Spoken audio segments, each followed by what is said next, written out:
"Sign the papers or we burn every fence post on this property, old man." Razor Colton gripped the gate with both hands and smiled the way men smile when they believe the outcome is already decided. Behind him, 300 armed men stretched across every ridge, a wall of numbers designed to crush a single man's will before breakfast. Ben Tatum stood on his porch and said nothing. His coffee was still warm. His hands were completely still. He looked to every one of those 300 men, exactly like what they wanted him to be, a frightened old rancher with nowhere left to go and nothing left to fight with. What Razor and those 300 men don't know was that they had just surrounded a 26-year Navy SEAL who had been quietly preparing for exactly this moment for 2 years. Before continuing, comment where in the world you are watching from and make sure to subscribe, because tomorrow's story is one you can't miss. The sun wasn't fully up yet when Ben Tatum walked out onto the porch. He did this every morning. Had done it for 11 years, ever since he came home from the Navy, and decided that the best thing a man could do after a lifetime of war was watch the sunrise in peace. He wrapped both hands around his coffee mug and stood there at the railing, looking out over 400 acres of Texas hill country. Rolling green hills, oak trees, a creek that ran cold even in August, and a red barn his grandfather had painted by hand in 1959. This land had a name: Tatum's Bluff. His great-grandmother, Amela May Tatum, had bought it in 1921. She had walked into the Kerr County deed office, a black woman, alone, carrying a leather purse with every dollar she had saved over 14 years of domestic work, and she had put her money on the counter. The clerk had stared at her like she had lost her mind. She had stared right back. She signed the papers and walked out with her deed, and not 1 inch of this land had ever left the Tatum family since. Ben thought about Amela May most mornings. He thought about what it must have cost her, not just the money. He finished his coffee, pulled on his work gloves, and went to feed the horses. The silver Mercedes appeared at the gate at 9 o'clock. Ben saw it from the far side of the pasture. He didn't hurry. He finished filling the water trough, patted the brown mare on her neck, and walked back toward the house at his own pace. The man standing at the gate wore a gray suit that probably cost more than Ben's truck. He was holding a manila folder, and he was smiling. The kind of smile that was really just a warning dressed up in good manners. "Mr. Tatum." He extended his hand. "Harlan Birch. I'm Senior Acquisitions Counsel for Ridley Development Group. Do you have a few minutes?" Ben shook his hand once. "Talk." Birch laid it out quickly and smoothly, the way men like him always did, like they'd rehearsed it in the car. Donovan Ridley, one of the largest real estate developers in the state of Texas, had identified Tatum's Bluff as a key acquisition for Ridley Vista, a $2.4 billion luxury resort and golf development. The surrounding land had already been secured. Ben was the final piece. Birch opened the folder and held it out. $4.2 million. Cash. 60-day close. Ben took the folder. He didn't look at the number first. He read from the beginning, page by page, the way his mother had always told him to read anything a man in a suit handed him. Birch stood there, still smiling, clearly expecting this to be over in 5 minutes. He got to page 7. There it was, buried in the legal language like a snake in tall grass. A clause giving Ridley Development the right to demolish all existing structures on the property within 90 days of closing. All existing structures. That included the farmhouse, the one Amela May had built in 1921, the one with her handprints still pressed into the stone of the fireplace. Ben read the clause twice. Then he looked up. "What's on page 7?" he said. Birch's smile flickered. "Standard language. Structural clearance for..." That's Amela May's house. Ben's voice was flat and even. My great-grandmother built that house with her own hands, and your client wants the right to knock it down in 90 days. Birch straightened up. The warmth dropped out of his voice completely. Mr. Tatum, I'd encourage you to consider the number before you make any emotional decisions. $4.2 million is more than generous for a property of this... Of this what? Ben said quietly. Birch didn't finish the sentence. He seemed to realize he was about to say something he couldn't take back. Ben closed the folder. He held it out. Tell Mr. Ridley this land is not for sale. Not at this price, not at any price. He paused. Tell him I said good morning. Birch took the folder. The smile was completely gone now. He looked at Ben for a long moment, the look of a man recalculating, then turned and walked back to his car without another word. Ben stood at the porch railing and watched the silver Mercedes back down the drive and disappear around the bend of the road. The dust settled. The birds came back.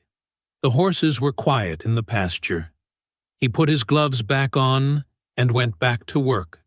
2 days passed quietly. Too quietly, Ben thought. He went about his routine, feeding the horses, mending the east fence line, taking his evening walk along the creek.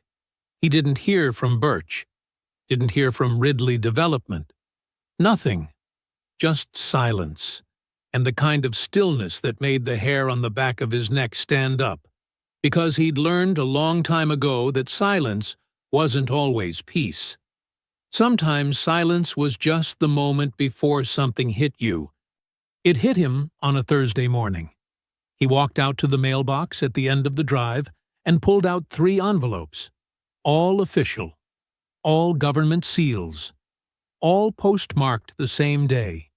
He stood there at the mailbox and read each one. The first was from the Kerr County Zoning Board. It informed him that Tatum's Bluff had been selected for a routine environmental compliance audit.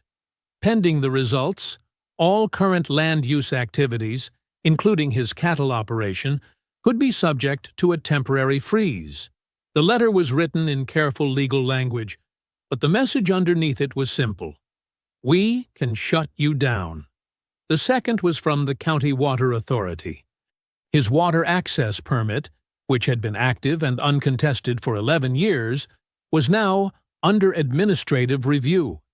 No explanation, no timeline, just a cold, bureaucratic sentence that meant his cattle could run dry. The third was a property tax reassessment notice. Tatum's Bluff had been revalued at 3 times its previous assessment, effective immediately. He owed the difference within 60 days. Ben read all 3 letters standing at the end of his driveway in the morning sun. Then he folded them neatly, put them in his back pocket, and walked back to the house. Calvin pulled in just before noon in his old gray Honda, 2 bags in the back seat, and a law school textbook on the passenger seat. He was 29, tall like his grandfather, with his grandmother's eyes and a wide, easy smile that Ben had always loved. The smile faded the moment he walked into the kitchen and saw the 3 letters laid out on the table. He picked up the zoning notice first, then the water letter, then the tax assessment. His jaw tightened with each one. Grandpa, he set them down. These didn't all arrive by accident. No, Ben said. They didn't. This is coordinated. Calvin pressed his finger on the table. Same postmark. 3 different agencies. All targeting the same property on the same day, 2 days after you turned down a $4 million offer. He looked up. This is Ridley. Ben poured 2 cups of coffee and set one in front of his grandson. He didn't look alarmed. He didn't look angry. He looked the way he always looked. Steady, like a man standing on solid ground while everything around him moved. I know, he said. He picked up his phone and called Elena Vance. She picked up on the second ring. Elena had been a Kerr County deputy for 16 years. She was one of the few people in this county Ben trusted completely. He told her about the letters. There was a pause on her end, the pause of someone choosing their words carefully on an open line. "Ben," she said quietly, "I can't say much right now. But what I can tell you is that what you're describing didn't come from any of those agencies on its own.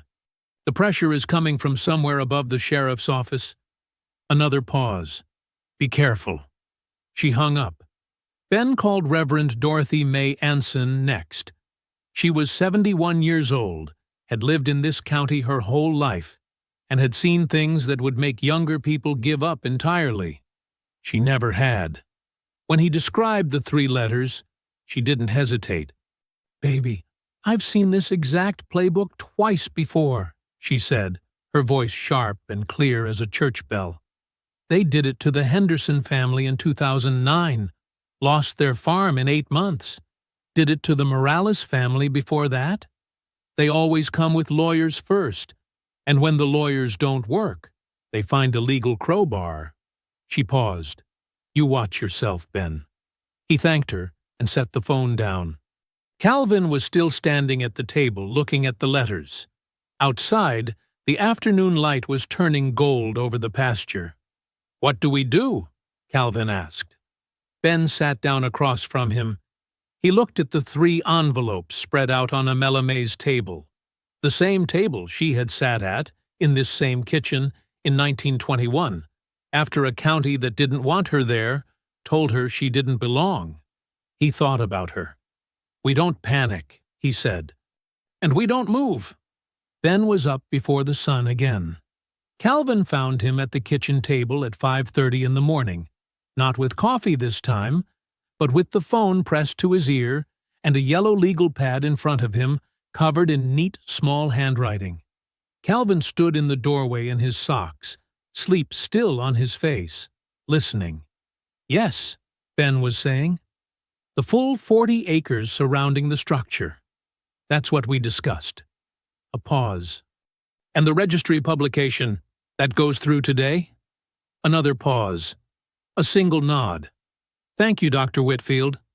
He hung up. Calvin crossed to the coffee maker. "Who's Dr. Whitfield?" "Professor of Texas history at UT Austin." Ben capped his pen. "We've been working together for about 6 months." Calvin turned around slowly. 6 months. He looked at his grandfather. "On what, exactly?" Ben slid the legal pad across the table. At the top, in capital letters, were the words, "Texas Historic Landmark Designation, Tatum's Bluff." It took Calvin about 30 seconds to understand what he was looking at. The application was meticulous. 37 pages, with historical documentation going back to 1921. Amela May's original deed, photographs of the farmhouse at the time of construction, census records, county property histories, and a full architectural assessment of the 1921 structure certified by a licensed preservation specialist. Dr. Edison had authored the historical narrative section himself. An independent attorney had filed the formal application with the Texas Historical Commission 8 weeks ago. "You did all this," Calvin said slowly, "before Birch even showed up at the gate." "I did it when I first heard what Ridley was building," Ben said. "When he started buying up the surrounding land 2 years ago, I knew it was only a matter of time before he came knocking.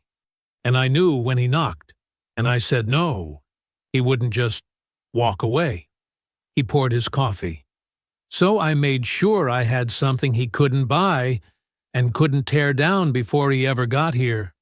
Calvin sat down hard in the kitchen chair. He looked at the legal pad, then at his grandfather, then back at the legal pad. "Grandpa, if this goes through, the zoning audit has no teeth. The water permit review loses its foundation. They can't touch the farmhouse." "That's right. When does it publish?" "This morning." The Texas Historical Commission published the designation in the state registry at 9:17 a.m. Ben was in the barn when his phone rang. He looked at the screen. Harlan Birch. He let it ring once more, then answered. Mr. Tatum. Birch's voice had changed completely. The smoothness was gone. What was left sounded tight and controlled, like a man working hard to keep his composure. I'm sure that you are aware that the Texas Historical Commission published a designation this morning. I am, Ben said. I think it would be in everyone's interest to have another conversation before this situation. Mr. Birch. Ben kept his voice completely even. I told you 2 days ago that this land is not for sale. That hasn't changed. The designation doesn't change my position. It just means your client has fewer options than he thought he did. He paused. Have a good day. He ended the call and set the phone back in his shirt pocket. When he came back into the house, Calvin was standing at the kitchen counter with both hands wrapped around his coffee mug, staring out the window at the pasture. He called, Calvin said. It wasn't a question. He called. What did he say? Not much worth repeating. Ben washed his hands at the sink. Hand me that dish towel. Calvin passed it over. He was quiet for a moment. Then, Grandpa, how long did you know something like this was coming? Not just the offer. All of it. The pressure, the legal games. How long did you see it coming? Ben dried his hands slowly. He thought about how to answer that. He thought about dark rooms in Ramadi, about waiting, about the particular discipline of a man who had learned that the worst thing you could do when danger was building was to react before the moment was right. Long enough to get ready, he said. Calvin nodded, though Ben could tell he didn't fully understand yet. That was all right. He would. That evening they ate dinner together at a Melamay's table. Fried chicken, greens, cornbread. Simple food that tasted like home. Calvin was looser now, easier on his shoulders, laughing at something on his phone. Ben ate quietly and watched the window. The ridge to the east was empty. The road was still. But Ben Tatum had spent 26 years learning the difference between a threat that was finished and a threat that was only getting started. He kept watching. Calvin went to bed at 10:30. Ben heard the bedroom door close, heard the old floorboards settle, and then the house went quiet. He sat at the kitchen table for a while longer, finishing his coffee, thinking. The designation had gone through. The legal crowbar Ridley had been swinging was blunted, at least for now.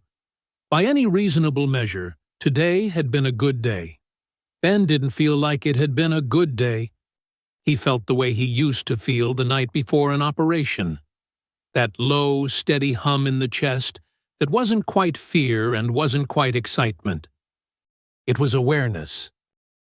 Pure and animal and reliable. 26 years in naval special warfare had burned that feeling into him so deep that he trusted it more than he trusted almost anything else. Something was coming. He rinsed his mug, turned off the kitchen light, and went out to the porch. He sat in the dark, without moving. No porch light, no phone screen, just the night sounds, crickets, the distant creek, a light wind moving through the oaks. His eyes adjusted slowly until the darkness became shapes, and the shapes became the fence line, the pasture, the road, the ridge. He was 40 minutes into his watch when he heard it. An engine, low and slow, running without headlights. The truck came from the north end of the road, moving at the pace of a man who didn't want to be noticed, but wasn't quite careful enough. Ben tracked it by sound first, then by the dark shape it made against the slightly lighter dark of the road. It slowed as it passed the east fence line, the stretch that ran closest to the property from the road, and then picked up again and kept moving south. Ben counted to 60. The truck came back. Same direction, same slow pace, same hesitation at the east fence. He counted again. It came back a third time. This time it stopped completely for about 15 seconds before moving on. Ben didn't move. He sat in the dark of the porch and filed every detail away like a man filling a cabinet. Tire sound, engine size, the exact point on the east fence where the driver's attention went each time. He'd done this in worse places than a Texas porch. He'd done this in alleyways in Mosul and on rooftops in Kandahar. The skill didn't leave you. It just waited. When the truck was gone for the third time and didn't come back, Ben went inside and called Ghost. Ghost's real name was Gerald Wayne Penn. He and Ben had served together for 14 years. 2 deployments in Iraq, 1 in Afghanistan, and several other places that would never appear on any official record. Ghost had retired 2 years before Ben, and now worked as a federal security contractor out of Virginia. He was one of the most capable men Ben had ever known, and he answered his phone on the second ring no matter what time it was. "Talk," Ghost said. Ben told him. All of it. Ridley's offer, the coordinated legal harassment, the designation, and now the truck. He gave Ghost the details the way SEALs always exchanged information. Clean, factual, no dramatics. There was a short silence. "You think it escalates," Ghost said. It wasn't a question. "I think the designation made Ridley angry and desperate. Angry and desperate men make moves." Ben paused. "I need you ready to move if I call." "I'm already ready," Ghost said. "You know that." "I know. Send me the property layout. Entry points, blind spots, camera positions." Ben had already pulled up the file on his laptop. He sent it while they were still on the phone. Ghost confirmed receipt and told Ben to call the moment anything changed. Then he said one more thing before he hung up. "Ben, don't wait too long to make the call when the time comes." "I won't," Ben said. After he hung up, Ben went to the hall closet. He moved aside the hanging coats and checked the rifle.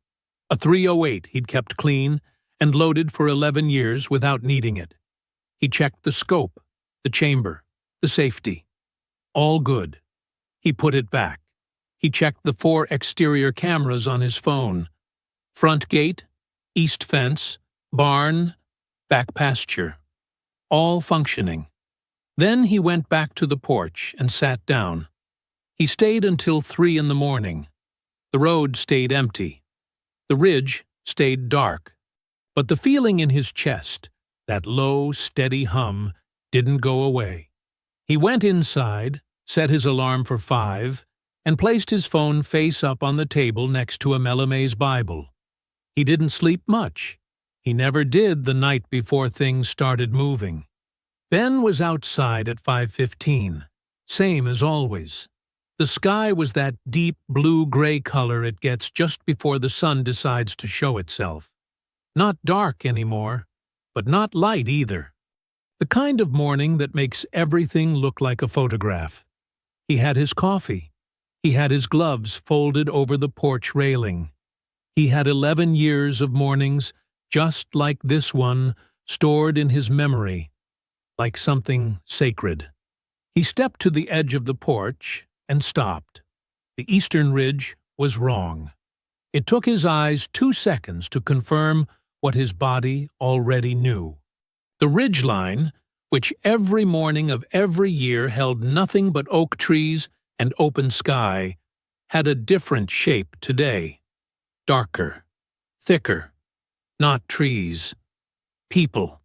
He turned his head slowly, the way you do when you don't want whatever you're looking at to know you've seen it. The north fence line. Same thing. Dark figures standing still in the gray morning light, evenly spaced, like fence posts that hadn't been there yesterday. He looked south without moving his feet. The road. Blocked. He lifted his coffee mug and took a slow sip. 300 men. maybe more, surrounding Tatum's bluff from every direction, materializing out of the pre-dawn dark like something that had been building all night while he slept in pieces. Armed, hooded, silent at first, and then a voice cut through the quiet from the direction of the front gate, loud and unhurried, the voice of a man who was used to people listening. "Mr. Tatum." A figure stepped forward at the gate. Medium height, compact build, moving with the easy confidence of someone who had never once in his adult life been told no. "My name is Razor. Mr. Ridley would like to revisit the conversation you had with Mr. Birch." Ben didn't answer. He heard the back door open behind him. Calvin's footsteps on the porch boards, barefoot, moving fast, still half asleep. Ben extended his right arm straight out to the side without turning around. "Stop!" Calvin stopped. "Grandpa." His voice was low and tight. "What is basement?" Ben didn't raise his voice, didn't turn around. "Right now. I'm not going to just—" "Calvin." Still quiet, still level. But something in the tone ended the conversation completely. "Basement. Lock the door. Don't come up until I call you by name." A pause. Then Calvin's footsteps moved back across the porch and into the house. The back door closed. Ben listened for the basement latch. He heard it. Good. He stood on the porch and looked out at 300 men and did what he had spent 26 years training to do. He assessed. Eastern slope. Gap in the formation, maybe 12 feet, where the terrain dipped, and 2 men had lost visual on each other. North fence. The spacing was uneven. Reactive rather than tactical. Men positioned by habit, not by training. The communication between them was sloppy. He could see heads turning, men checking with each other, no clear signal discipline. They were intimidating. They were numerous. But they had never in their lives faced a man who had held a defensive position in Ramadi for 11 hours with 3 wounded teammates and no air support. They were not military. He was. He had the entire property layout memorized the way other men memorized their children's birthdays. Every entry point, every sight line, every bottleneck. He had run scenarios in his head for 2 nights. He knew exactly where they were strong, and he knew exactly where they were not. Razor's voice came again from the gate, louder this time, with an edge in it. "Mr. Tatum, I'd encourage you to come down here and talk. This doesn't have to be difficult." Ben set his coffee mug down on the porch railing. He looked out at the ridge, the road, the fence lines. He looked at all of it, all 300 of them, and he felt something move through him that wasn't fear, wasn't anger, and wasn't desperation. It was clarity. The deep, clean, uncomplicated clarity of a man who has been preparing for a moment for a very long time and has just watched that moment arrive exactly as expected. He looked at Razor across 40 yards of open Texas ground, and Ben Tatum smiled. Not the smile of a man who had run out of options, not the smile of surrender or defeat or a man trying to hide how scared he was. The smile of a man who had just been handed the engagement he was built for. Razor stared at him. The smile didn't move. Ben turned and walked back into the farmhouse. Not fast, not slow. The same unhurried pace he used when he walked to the barn every morning. Razor's men were watching him from every direction, and the most important thing a man could do in that moment was make sure none of them understood what they were looking at. Let them think he was scared. Let them think he was shaking inside that house, scrambling, falling apart. Men who thought they had already won stopped paying attention to the details, and the details were exactly where Ben Tatum intended to win this thing. He sat down at Amela May's kitchen table, picked up his phone, and made the first call. 911. What is your emergency? This is Ben Tatum at Tatum's Bluff Ranch, off County Road 187.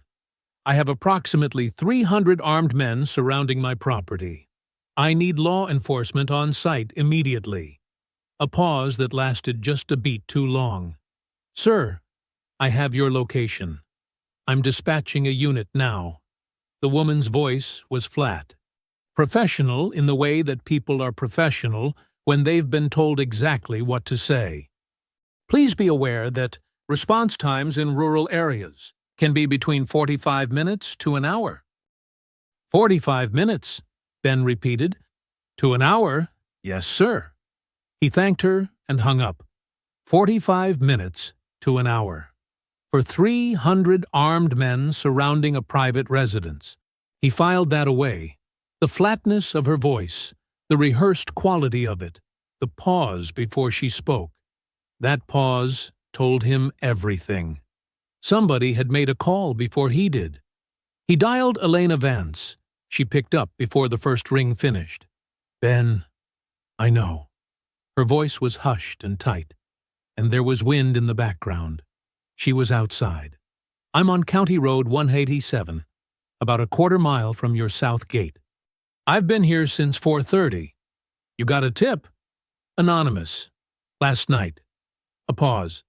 Ben, I've already called the Texas Ranger Station in Kerrville and the FBI field office in San Antonio. Both calls are in motion. Her voice dropped even lower. But I need you to know, my sheriff just sent me a text telling me to stand down, to observe only, and make no contact. What are you going to do? A short silence. I'm already out of my car, she said. I'm staying. Ben closed his eyes for 1 second. Thank you, Elena. Don't thank me yet. I'm one deputy with a sidearm and a bad feeling.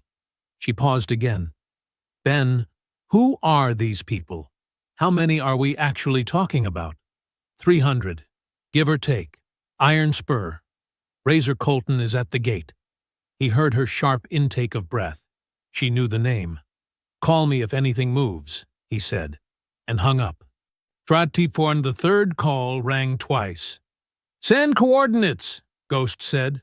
No hello. No, how bad is it? Just the clean, direct language of a man who had already been awake, already been thinking, already been ready since the moment Ben called him 2 nights ago. Ben sent the coordinates, the camera feeds, and the property layout file in one message while Ghost stayed on the line.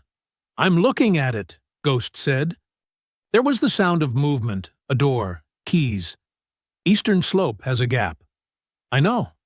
Their comm discipline is garbage. I know that too. How's Calvin? Basement. He's good. Rangers are coming? Elena made the call. Timeline is unclear. FBI? Same. Might be slow. Ben kept his voice even. I need you moving, Ghost. I've been moving since you said the word coordinates. A car engine started in the background. I've got someone with me.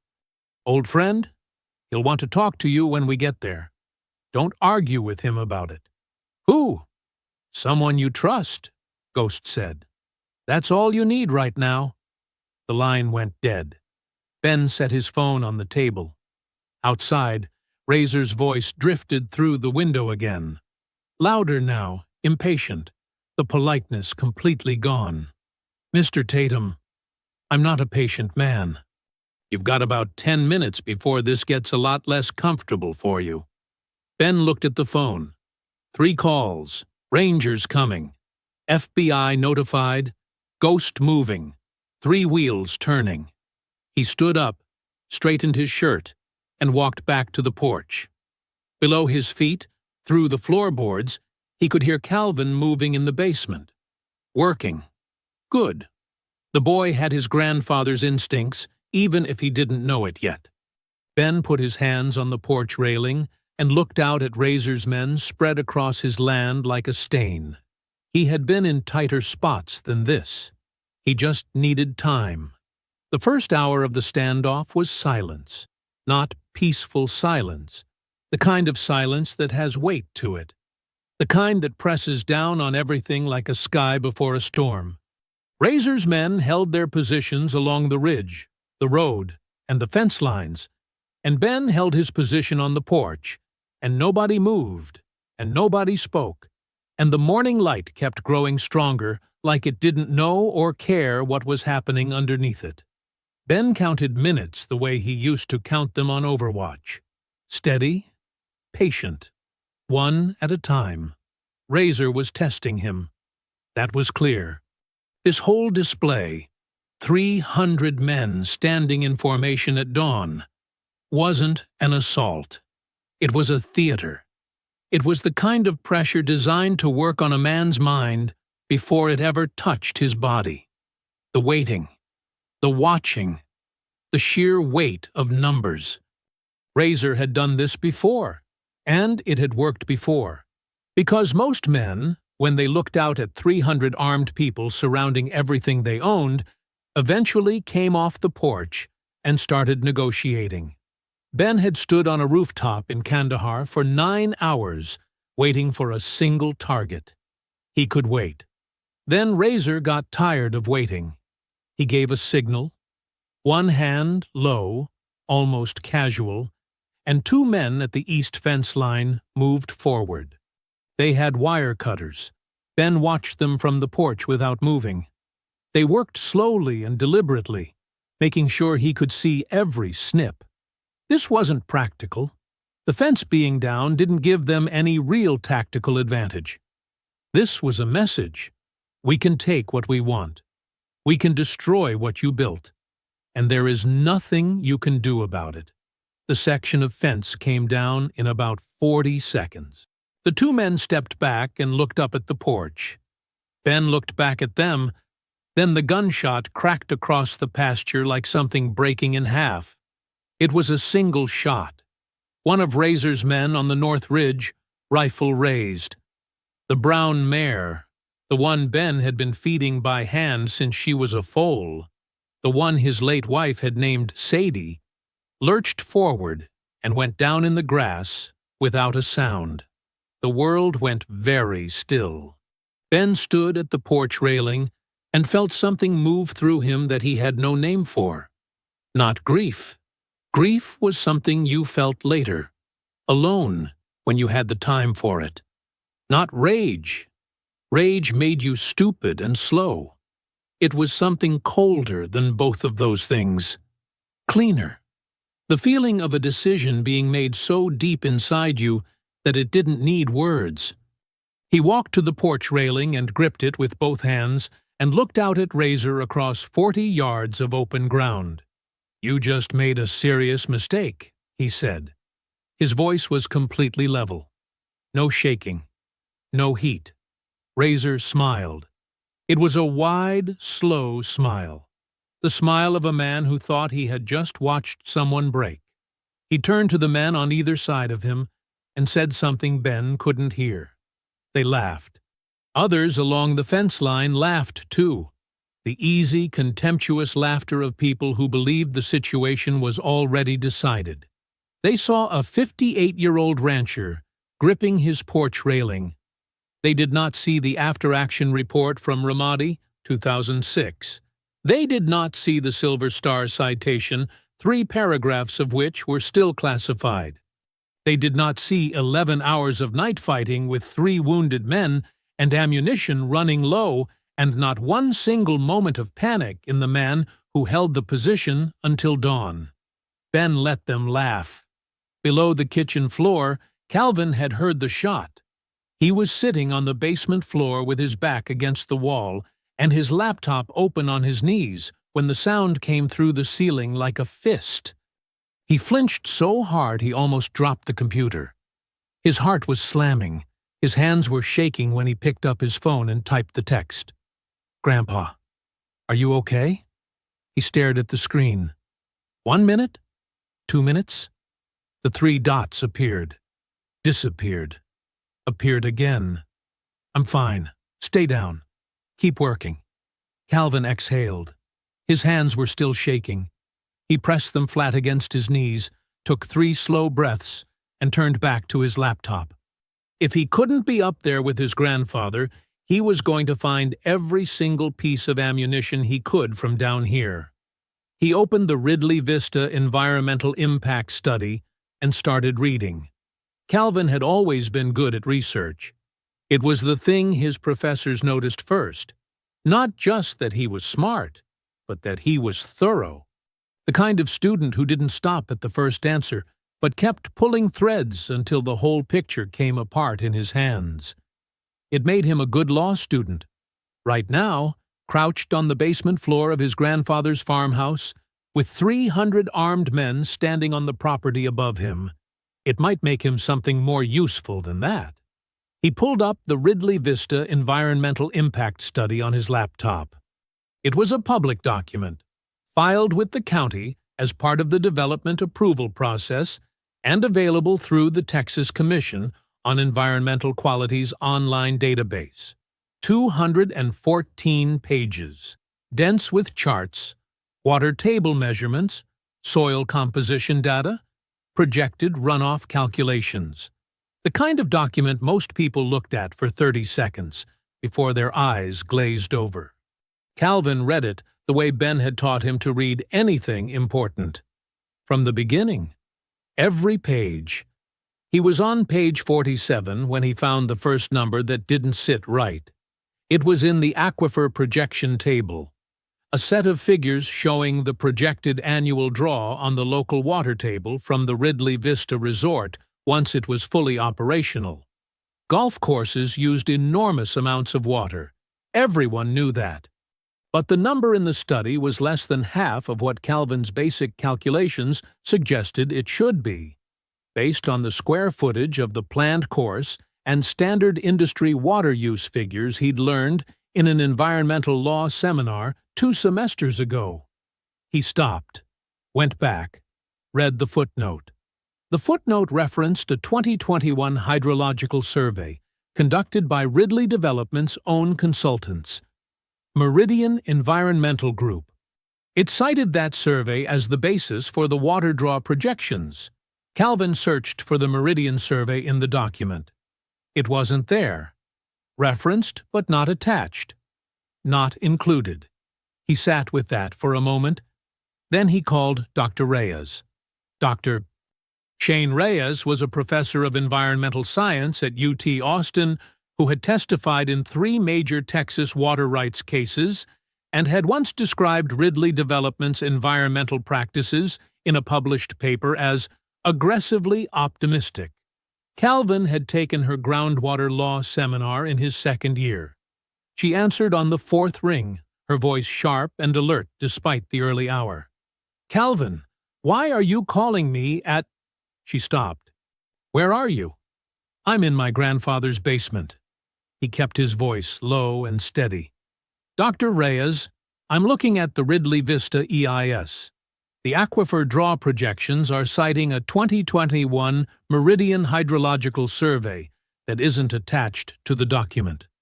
The numbers don't match standard draw rates for a development this size." A pause. "Pull up the USGS water table database. Kerr County. Cross-reference against the Edwards Trinity aquifer monitoring data from the last 5 years." Calvin was already typing. He found the database, found Kerr County, found the monitoring data. He pulled the coordinates for Tatum's Bluff specifically and looked at what came up. His stomach dropped. "Dr. Reyes." His voice came out quieter than he intended. "The aquifer beneath my grandfather's land isn't just feeding his property." "No," she said. "It isn't. This is showing it as a primary recharge zone for the entire Edwards Trinity system in this section of the county." He scrolled through the data, reading fast. 6 communities are drawing from this. 6. He found the township breakdowns and his chest tightened, including Millbrook Heights and Rio Seco, both of which already have compromised municipal water infrastructure, Dr. Reyes said quietly. There are 40,000 people on this aquifer. At least, she said. Calvin, what you're looking at is not a data gap. I've seen the Meridian survey, the original one, not the version that got filed. I was asked to peer review it 2 years ago, and then never heard anything more about it. The original survey flagged exactly what you're finding. The development as designed would draw down and introduce contaminant risk into the primary water source for that entire corridor. She paused. That finding was not in the document that got filed with the county. Calvin sat very still on the cold basement floor. They buried it, he said. Someone did, Dr. Reyes said carefully. I can send you the original survey. I kept my copy. Please, Calvin said. Right now. He stared at the screen while the email came through, hands no longer shaking, past shaking now into something harder and more focused than fear. He typed the text to Ben with his thumbs moving fast.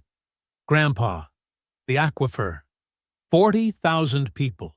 Ridley buried the report. He hit send, closed the Ridley document, and opened a new window. He had a lot more digging to do. The Texas sun had climbed high and mean by the time the Rangers arrived. Ben heard the engines before he saw the vehicles. 2 white Ford F-250s coming up County Road 187 from the south. Moving fast, dust rising behind them in the afternoon heat. He tracked them from the porch without changing his posture. Razor's men saw them too. He watched the ripple move through the formation, heads turning, shoulders shifting, the subtle but unmistakable body language of people recalculating. The trucks turned onto the Tatum's Bluff Drive and stopped just inside the gate. 2 Rangers stepped out, both in the gray uniforms, both with the unhurried, deliberate movements of men who had handled worse than this on worse days. The taller one, lean, weathered, somewhere in his mid-50s with a gray mustache and the kind of eyes that didn't miss much, walked toward the porch while his partner stayed near the vehicles and put eyes on the perimeter. Mr. Tatum. He stopped at the base of the porch steps. Sergeant Dale Hollis, Texas Rangers Company F. You want to tell me what we're looking at here? Ben came down the steps and told him. He talked for 8 minutes. He gave Hollis everything.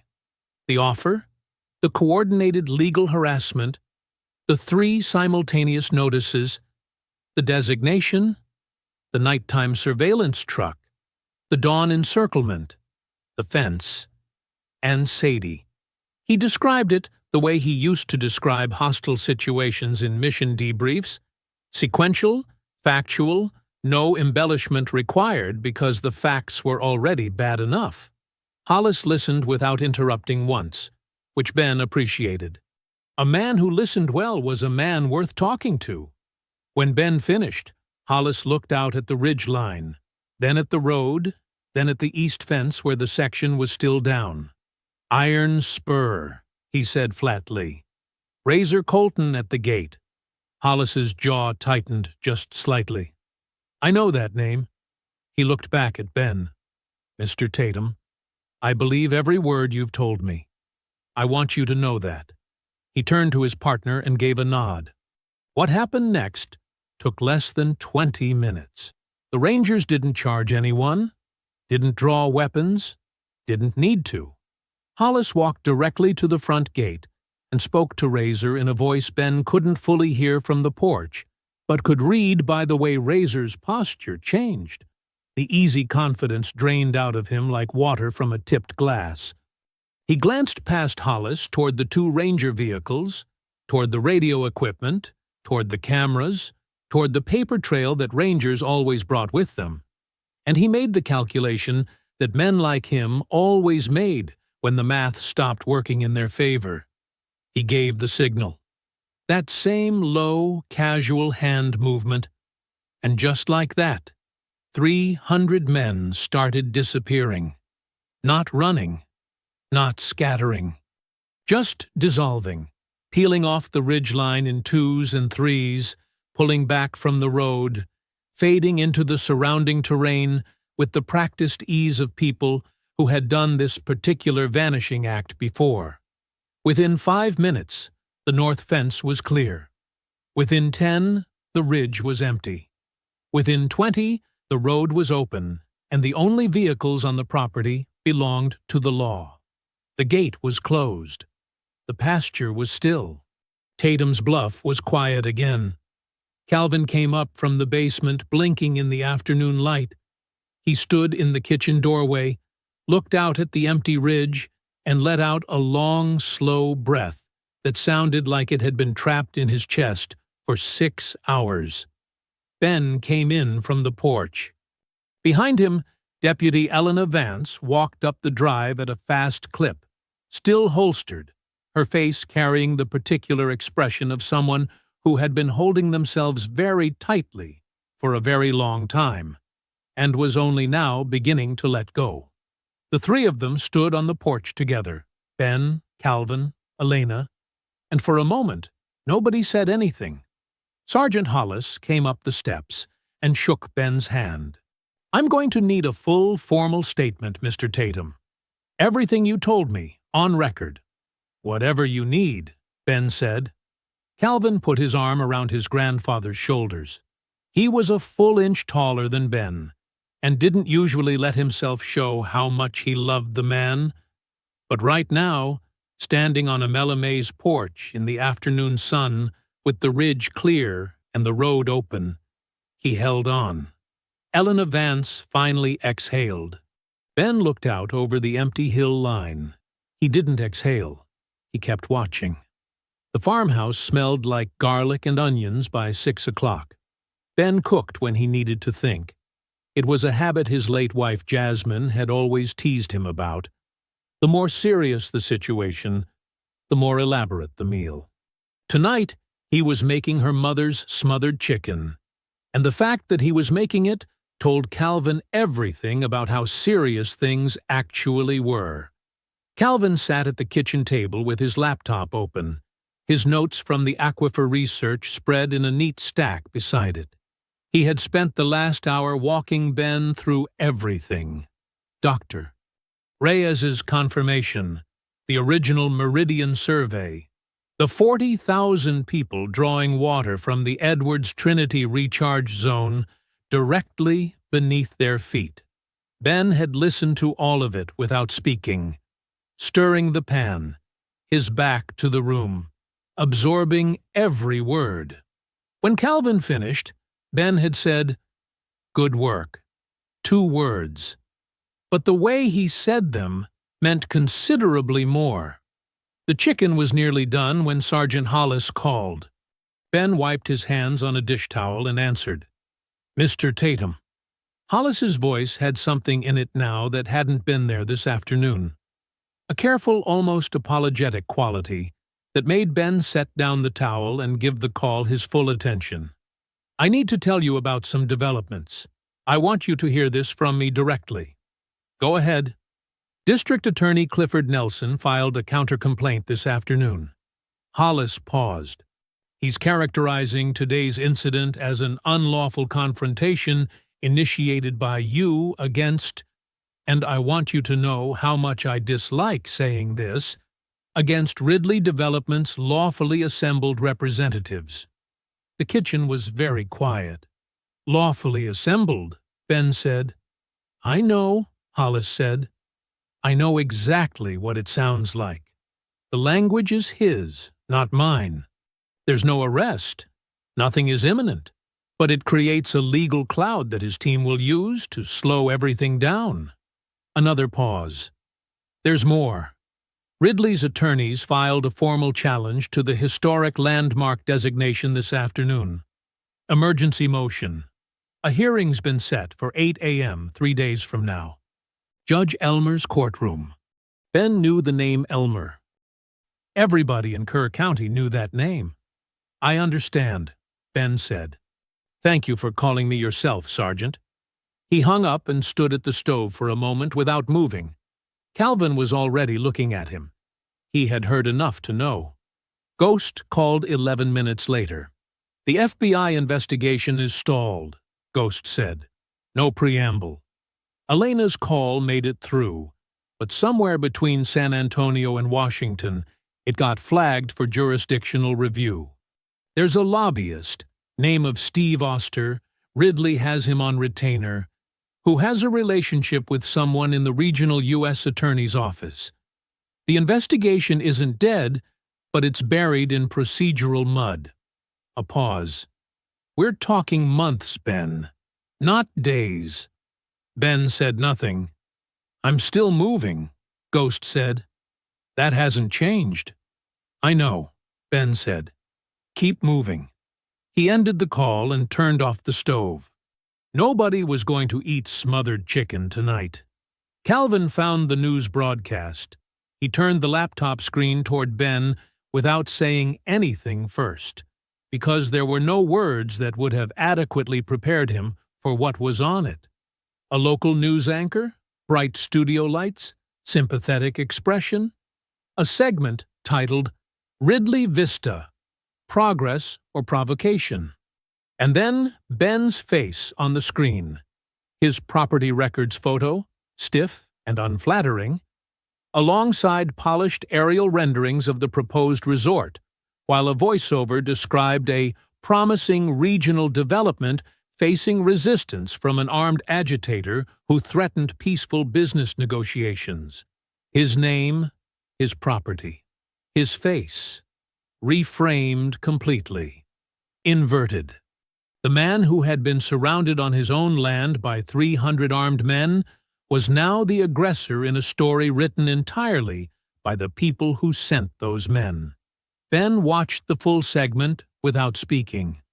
When it ended, he reached over and closed the laptop gently, the way you close a door on something you don't want in your house anymore. Calvin was on his feet. "Grandpa, we have to." "Sit down," Ben said quietly. Calvin sat.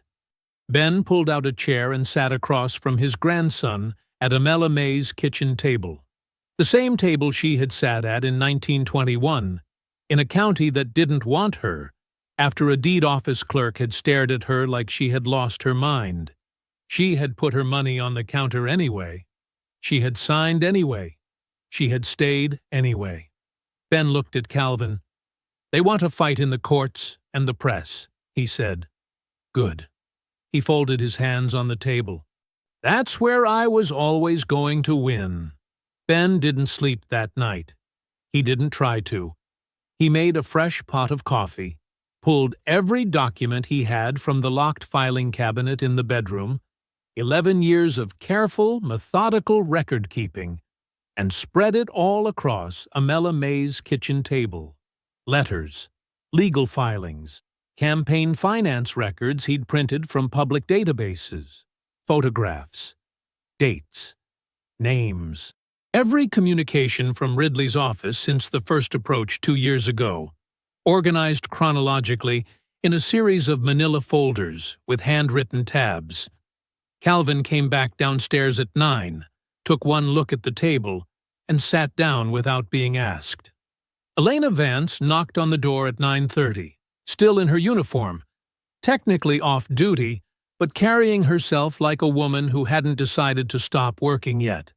Ben poured her coffee without asking.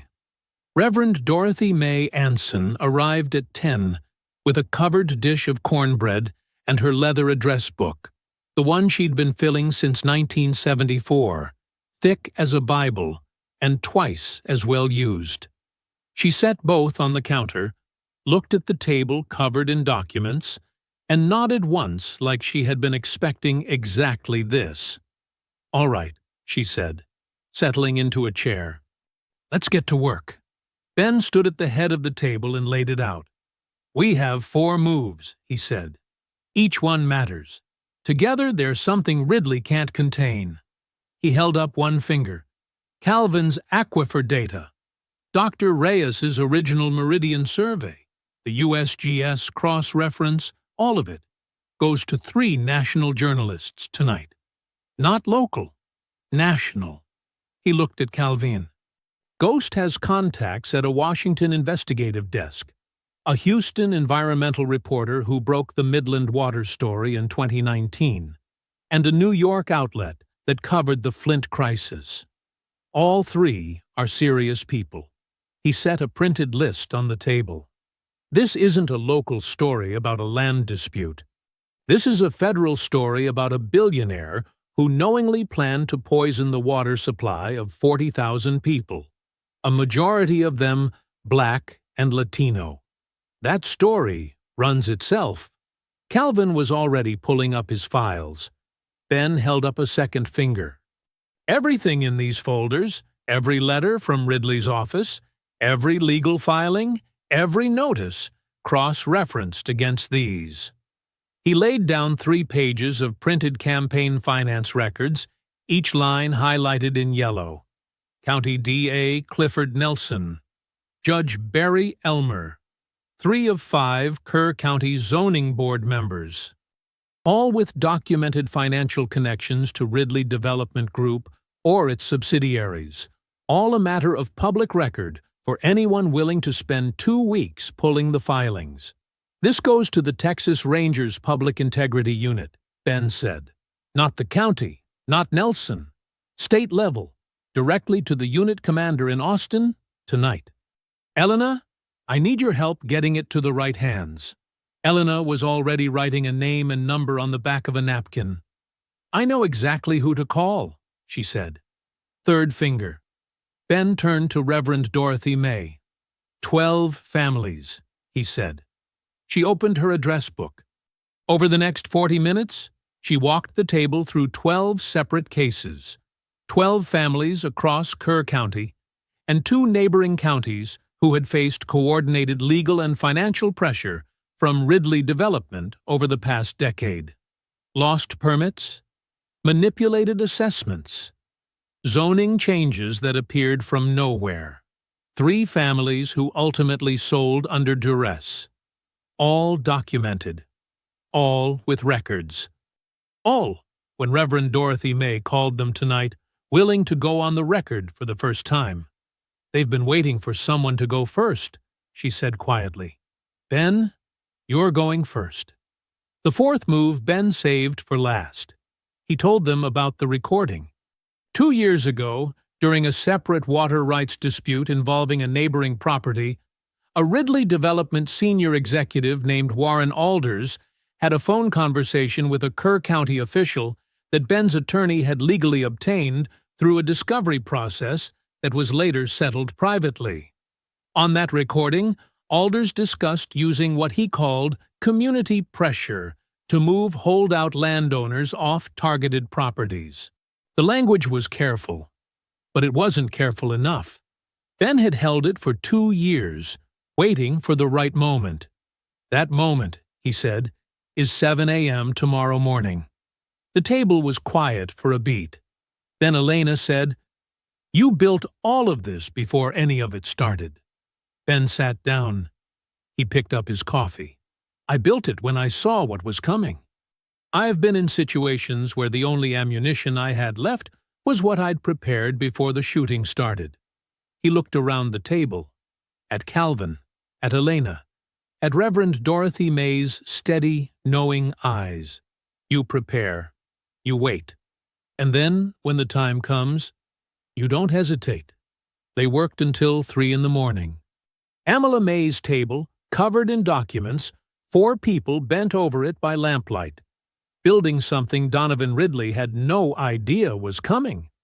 The last lamp was still burning at 4 in the morning when headlights swept across the kitchen window. Ben was at the table, still working, a cold cup of coffee at his elbow.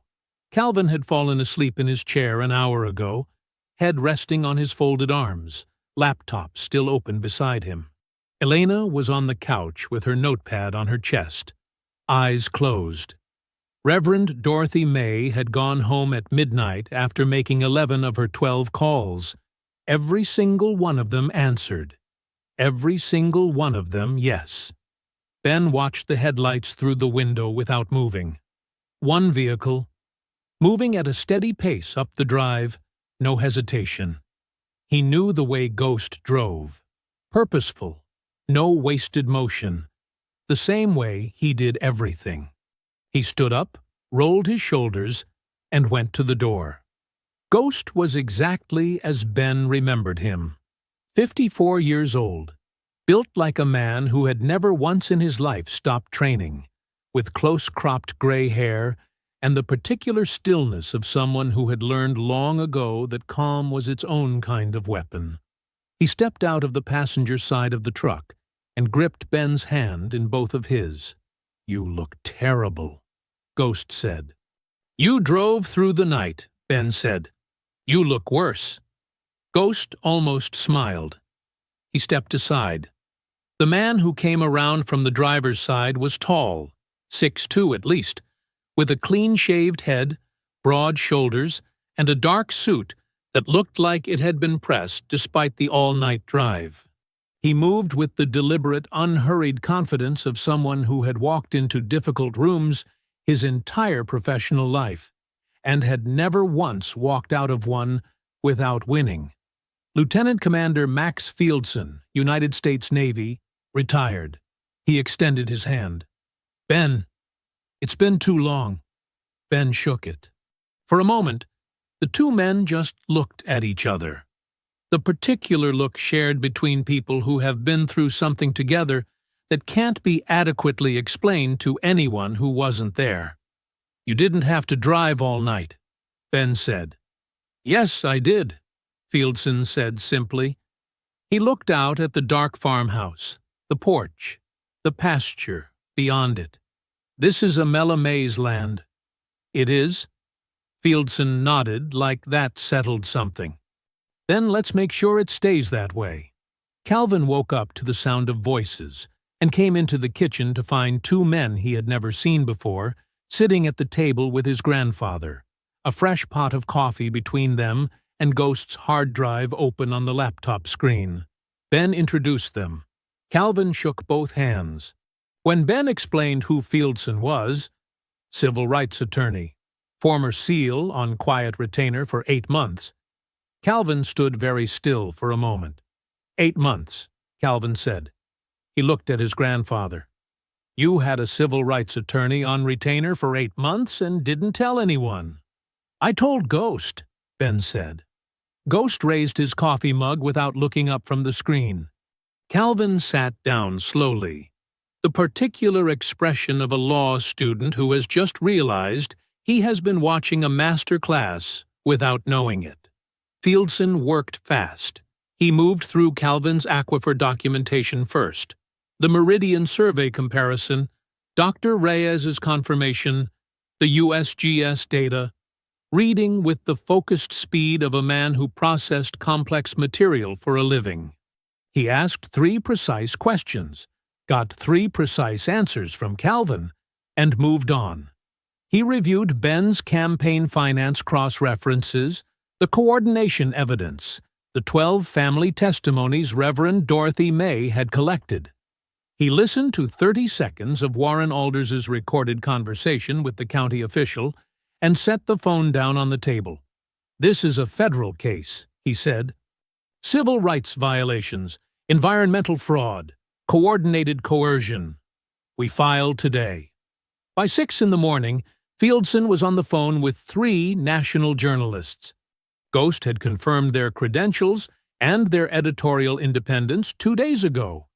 A Washington investigative reporter, the Houston environmental journalist who had broken the Midland water contamination story, and a national outlet with a civil rights desk that had covered every major environmental justice case in the South for 15 years. All 3 confirmed attendance at a 7 a.m. press conference at Tatum's Bluff. Elena called the Texas Rangers Public Integrity Unit commander at 6:15. The investigator who answered was already aware of the situation. He would be at the courthouse by 8 with a subpoena. At 6:45, Ben went upstairs and changed into a clean shirt. He came back down and stood at the kitchen window, both hands wrapped around his coffee mug, watching the first light come up over the eastern ridge, the same ridge that 24 hours ago had been lined with 300 armed men. It was empty now, just oak trees and open sky and the first pale gold of a Texas sunrise breaking over Amela May's land. He stayed at the window until the light was full. Then he turned around and went to the porch. It was time. The journalists arrived at 6:55. 3 of them, in 2 vehicles, parking at the gate with the careful, unhurried efficiency of people who had covered serious stories before and knew that serious stories required serious preparation. They set up quickly, a small portable podium that Ghost had driven through the night to bring, 2 cameras on tripods, a digital recorder on the railing. Professional, clean. The kind of setup that said, this is not a local news segment. This was something else entirely. Reverend Dorothy May arrived back at 6:58 in her Sunday dress, her leather address book tucked under her arm like scripture. She took her position to the left of the podium without being asked, her chin up, her eyes clear. 71 years old and not 1 ounce of backing down anywhere in her body. At 7 o'clock exactly, Max Fieldson stepped up to the podium. He didn't raise his voice. He never needed to. My name is Max Fieldson. I am a civil rights attorney and a retired lieutenant commander of the United States Navy. I am here this morning on behalf of my client, Mr. Ben Elijah Tatum, and on behalf of the communities whose lives are directly affected by what I am about to share with you. He paused. Let the cameras settle. I want to introduce you to Ben Tatum. Ben stood behind and to the right of the podium. Clean shirt, work boots, his hands at his sides, completely still. He looked exactly like what he was. A man who had been standing his ground his entire life and saw no reason to stop now. Mr. Tatum is 58 years old, Fieldson said. He is a cattle rancher and horse breeder. He is a grandfather. He is the great-great-grandson of Amela May Tatum, who in 1921 became one of the first black women in Kerr County, Texas, to hold a property deed, land she purchased with 14 years of her own savings, in a county that made clear it did not want her to have it. He let that sit for a moment. Mr. Tatum is also a 26-year veteran of United States Naval Special Warfare. He holds 2 Purple Hearts and a Silver Star. The Silver Star citation, in part, remains classified. One of the journalists, the woman from the Washington desk, glanced up from her recorder toward Ben. He looked back at her without expression. Yesterday morning, Fieldson continued, Mr. Tatum stood on the porch of his great-great-grandmother's farmhouse while 300 armed men surrounded his property at the direction of Donovan Ridley and Ridley Development Group in response to Mr. Tatum's refusal to sell land that his family has held for over 100 years. He picked up the first document from the stack beside him. What I am presenting this morning is not a complaint. It is a case. A federal case filed today in the Western District of Texas. He went through it methodically, each piece landing like a stone. The suppressed Meridian Environmental Survey, Dr. Reyes's confirmation, the USGS data showing the Edwards Trinity Recharge Zone directly beneath Tatum's Bluff, the primary water source for 6 surrounding communities, 2 of them predominantly Black and Latino, with already compromised municipal infrastructure. 40,000 people. He named all 6 communities out loud, slowly, so every recorder in front of him caught every word. He presented the campaign finance records. He named D.A. Clifford Nelson. He named Judge Barry Elmer. He named 3 members of the Kerr County Zoning Board. He laid the documented financial connections between each of them and Ridley Development Group on the podium like evidence at trial. Because that is exactly what it was. Then he picked up Ben's phone and pressed play on Warren Alders's recorded conversation. The courtyard was absolutely silent while it played. When it finished, Fieldson set the phone down. That recording was obtained legally. It will be submitted as exhibit evidence in today's federal filing. He turned to Reverend Dorothy May. She stepped forward and read 12 names, 12 families, 12 properties, 12 stories of coordinated coercion across a decade. Her voice was steady and strong and did not waver once. When she finished, Fieldson looked directly into the cameras. We are filing today on charges of coordinated civil rights violations, environmental fraud, and criminal coercion. We are naming Donovan Ridley, Ridley Development Group, and 6 Kerr County officials individually. He gathered his papers. This land belongs to the Tatum family. It has always belonged to the Tatum family. And as of this morning, the entire country knows why. Calvin stood just inside the porch doorway, watching his grandfather. Ben hadn't moved once through the entire 22 minutes. Hadn't shifted his weight. Hadn't looked away. Hadn't shown anything on his face that the cameras could use against him. He stood exactly the way Amela May must have stood at that deed office counter in 1921. Like a person who knew exactly what they were owed and was simply waiting for the world to catch up. At 7:43, the story went live on 3 national platforms simultaneously. Ben's phone began ringing. He looked at the screen, turned it face down on the railing, and picked up his coffee instead. They arrived at the Kerr County Courthouse at 7:55. 5 of them. Ben, Calvin, Fieldson, Elena, and Ghost, walking across the parking lot in the early morning heat, the kind of dry Texas heat that was already working hard before 8 o'clock. Ben walked at the same pace he always walked. Fieldson had his briefcase. Ghost had the hard drive. Calvin had printed copies of every document they had presented at the press conference, organized in a binder that was 3 inches thick. The courthouse steps were already busy. 2 of the 3 journalists from the press conference were positioned near the entrance with cameras. A small group of community members, faces Ben recognized, people from Millbrook Heights and Rio Seco, people who had heard the story go live that morning and driven out before sunrise, stood quietly to one side. Reverend Dorothy May was already there, her address book in hand, speaking in a low voice to a young woman Ben didn't recognize who was holding a notepad.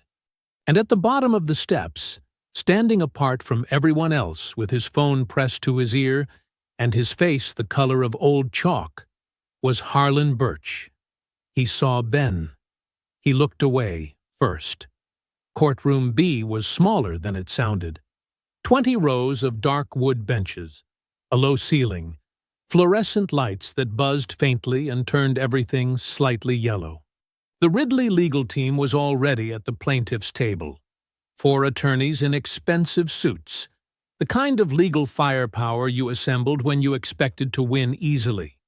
They had a paralegal and 2 interns. They had matching leather portfolios. They arranged themselves with the practiced ease of people who had been in this room before and knew exactly how it worked. Fieldson set his briefcase on the defense table, opened it, and placed a 6-inch legal filing on the surface, with a sound that carried across the quiet courtroom. One of the Ridley attorneys glanced at it, then at Fieldson. Something moved behind his eyes that wasn't quite confidence anymore. In the gallery, the 2 journalists settled into the front row. Behind them sat the Texas Rangers public integrity investigator, a compact, serious-faced man named Nash, who had arrived at 7:45 with a subpoena folded in his breast pocket. He nodded at Elena when she came in. She nodded back. Calvin sat at the defense table beside Fieldson and kept his hands flat and still on the surface, the way Ben had taught him to sit when he needed to look like he had already won. Judge Barry Elmer entered at 8:03. He was 61, silver-haired, with the comfortable authority of a man who had run this courtroom unchallenged for 19 years. He settled into his chair, adjusted his glasses, and looked out at the room. His eyes moved across the gallery. The journalists, Investigator Deering, the community members who had packed the last 4 rows. They moved to the defense table, to Fieldson's 6-inch filing, to Ben sitting behind the rail with his hands folded and his eyes steady. Elmer's face did not change, but something behind it did. He looked down at his papers. He looked up again. He removed his glasses, cleaned them, and replaced them.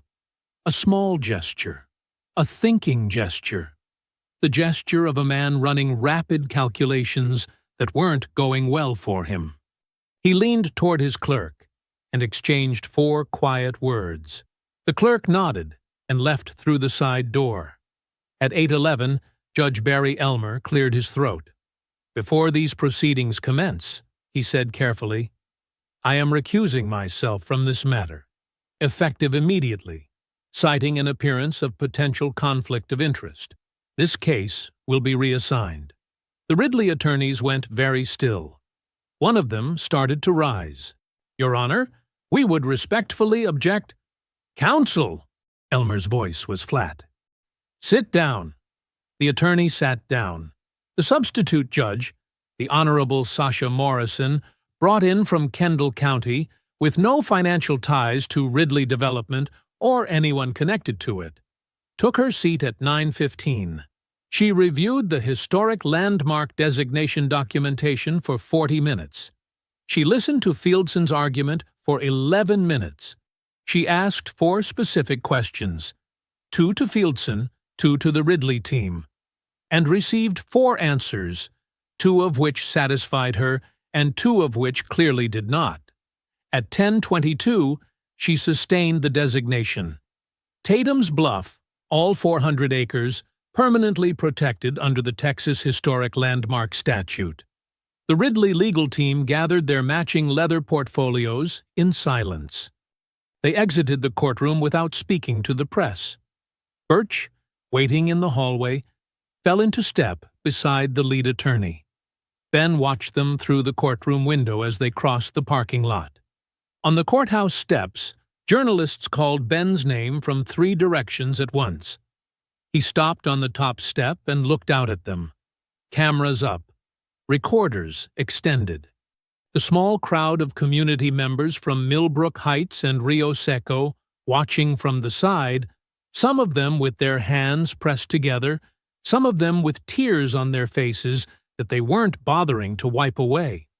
Ben looked at all of them and said the only thing that needed to be said. Amela Mae Tatum bought that land in 1921. His voice was steady and clear. "It belongs to our family." A pause. "It always will." He descended the steps. Calvin took his arm at the bottom, and the 2 of them walked to the truck together. The courthouse crowded with cameras behind them, both of them quiet, the morning wide open ahead. The sun was going down over Tatum's Bluff. Ben sat on the porch in the same chair he had sat in every evening for 11 years, coffee in hand, watching the light change over Amela Mae's land the way it always did at this hour. Gold first, then copper, then a deep, burning orange that turned the oak trees into silhouettes and made the creek glitter like something precious down in the valley below. Calvin was beside him in the other chair, his long legs stretched out, his suit jacket folded over the railing. He had loosened his tie sometime between the courthouse and home and hadn't bothered with it since. He looked exhausted and 20 years older than he had 4 days ago, and Ben thought that wasn't entirely a bad thing. Some ages you earn. Neither of them spoke for a while. They just sat and watched the light go. The consequences came the way consequences always come, when the truth finally has enough room to move. Not all at once, but in a steady, unstoppable sequence. each one arriving before the last one had fully settled. The first 3 called before sunset.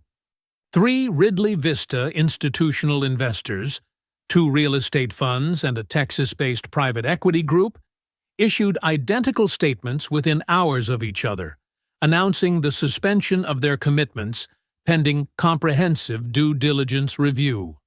Ridley Development's communications team released a response that used the words confident and committed 4 times in 2 paragraphs, which meant they were neither. The EPA called the following morning. A formal inquiry into the Ridley Vista environmental impact study had been opened, specifically regarding the discrepancy between the filed aquifer projections and the original Meridian survey.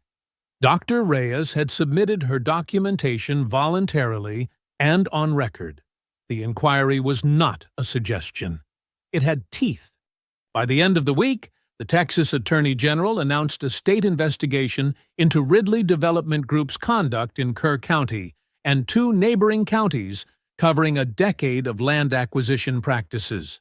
Donovan Ridley, who had spent 30 years cultivating the image of a visionary civic leader and job creator, was now the lead story on 3 national news networks. His photograph, the polished headshot from the Ridley Development website, appeared under headlines he had never imagined seeing his name beneath. Ben watched one broadcast. Then he turned the television off and didn't turn it back on. Razor Colton was arrested on a Tuesday morning. A federal RICO indictment, built from 2 years of surveillance evidence the FBI had been accumulating, waiting for a clean hook to attach it to, came down on Iron Spur's leadership simultaneously across 3 counties. Razor was taken at a gas station outside Kerrville at 7:15 a.m. in handcuffs, in front of a security camera that caught every second of it. His crew, leaderless and suddenly very amorrison of how exposed they were, scattered within 48 hours. Ghost texted Ben a single word when it happened. Done. Ben texted back, "Thank you." The county officials fell in sequence after that, like dominoes that had been leaning for years and only needed one good push. D.A. Clifford Nelson resigned on a Wednesday, citing personal reasons in a 2-sentence statement that convinced no one. 2 members of the Kerr County Zoning Board followed within the week. The dispatcher, who had told Ben that response time was 45 minutes to an hour, in a rehearsed voice on a recorded line, was placed on administrative leave pending investigation. Criminal referrals were filed in all 4 cases. Judge Barry Elmer announced his retirement at the end of the month. The civil rights settlement came 6 weeks later. $14 million. Ridley Development Group, under pressure from the federal filing, the state investigation, and the complete collapse of the Ridley Vista financing, settled rather than go to trial. Fieldson negotiated every cent of it in a conference room in Austin, with 4 Ridley attorneys who had stopped making eye contact with each other sometime around the 2nd day. Ben directed a portion of the settlement, $3 million, into a newly established fund. He named it the Amela May Tatum Community Water Trust. Its purpose, to fund clean water infrastructure improvements for the 6 communities that drew from the Edwards Trinity recharge zone beneath his land: Millbrook Heights, Rio Seco, 4 others whose names he had memorized the morning Calvin texted him from the basement. The 12 families whose cases Reverend Dorothy May had documented received pro bono representation from Fieldson's firm, effective immediately. On the porch, the last of the light was fading. Calvin turned his coffee mug slowly in his hands. He had been quiet for a long time, thinking something through, and Ben had learned long ago to let the boy think. Finally, Calvin looked over. "Grandpa, when they surrounded the ranch, 300 of them at dawn, were you scared?" Ben was quiet for a moment. He looked out over Amela May's land, the creek catching the last light, the oak trees going dark. 400 acres, that a woman with a leather purse and 14 years of savings had walked into a hostile deed office to buy, alone, in 1921, because she decided that what her family deserved was solid ground to stand on. "Son," Ben said, "I've been in harder spots than that with less preparation and worse odds." He took a sip of his coffee. "But between you and me?" He looked at Calvin. "Not even a little." The last light faded over Tatum's bluff. Ben stayed on the porch until the stars came out. He always did. If you enjoyed the story, leave a like to support my channel, and subscribe so that you do not miss out on the next one. On the screen, I have picked 2 special stories just for you. Have a wonderful day.